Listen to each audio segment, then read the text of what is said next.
Promising to have one of the highest warmth to weight ratios on the market, the Barrington Down Hoodie by Neve Gear makes plenty of claims. But does it live up to them? Well, this is just a sample that our friends at Neve Gear have provided, so I'm not sure yet. But I'm going to take a close look at it and see if I think it has a chance of living up to the hype. Let's take a look at the specs. The Barrington Hoodie weighs an impressively low 200 grams for a size medium, which includes 90 grams of 950 plus fill power ultrasonic Muscovy down. All this down is housed in 7D ripstop nylon, which weighs only 19 grams per square meter, which is how they've managed to keep the weight so low.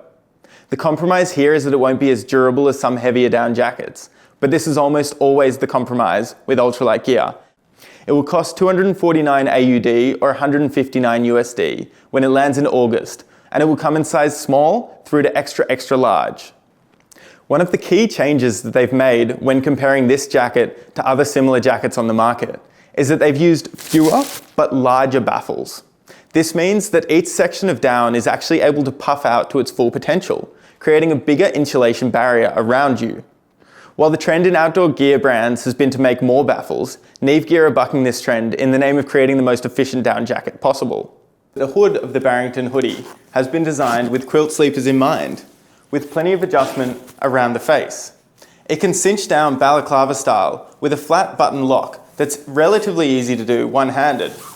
Undoing it is also really simple. If you just get your thumb behind the buckle, squeeze it, and then just pull the hood up.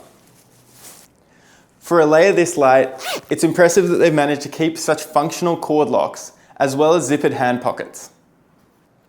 So far, they've just announced the men's, but there will also be a women's coming shortly. There's a few differences between this sample and the production model, including the zipper color, this one's green, and the zipper pulls, but the fit and sizing is exactly the same.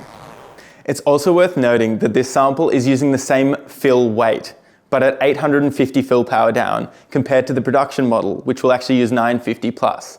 So if you like how lofty this one looks, it'll only get better.